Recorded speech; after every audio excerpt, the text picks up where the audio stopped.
All right. I wanted to ask you, do you think that we will see full equality in North Carolina? Yeah. Oh, definitely. I think there'll be full equality in the United States. Now, the goal is not just full equality, but making sure everyone has access to that equality. Because we forget privilege and power, and sadly, our movement, I don't think it's had a really good discussion, much less any action on what it means to have privilege. And so that's the part that I'm thinking about beyond equality. I'm thinking about what do we do once we have equality? Will we have a community still? You know, because there's been a lot of bitter debates in the past around issues and people being left out in our movement.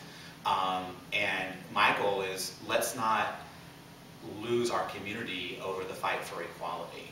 So I do think in North Carolina we'll have full equality. I think in the U.S. we'll have full equality. I think it will happen if I'm able to live to be 80. You know, let's hope. I think it will happen in my lifetime. I think it'll be another 15, 30 years before we see things. And young adults who are 18, 16, 20 are going to be the ones who are going to enact or put into action those laws. Because it's one thing to pass a law, and we've all seen it on college campuses. Oh, well, we have sexual orientation or non-discrimination statement. Okay, well, how does that impact the environment? What do you have to support to make sure that that policy is enforced? And so the next step beyond a law is to make sure it's enforced, to make sure that people feel welcome in their communities. And so I'm thinking beyond that, really. Cool. How do we win? Well, you've heard it before, over and over, and you've heard it before, so I'm not telling you anything new, but I think we win by being who we are. I think we win by being smarter. I think we win by listening to each other and building a grassroots movement, not a movement that's led by politicians, because politicians at the end of the day, this doesn't sound very optimistic, but politicians at the end of the day have to stay in office.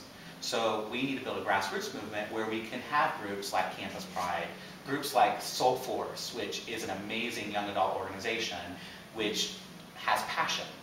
And we need to involve young people, we need to involve our seniors, we need to have cultural and ethnic and religious diversity in our movement. But that's how we win, by being smart, by being inclusive, by listening, and sharing our story. And then something I ask everyone is, who is your role model for a hero? Wow. My role model or hero?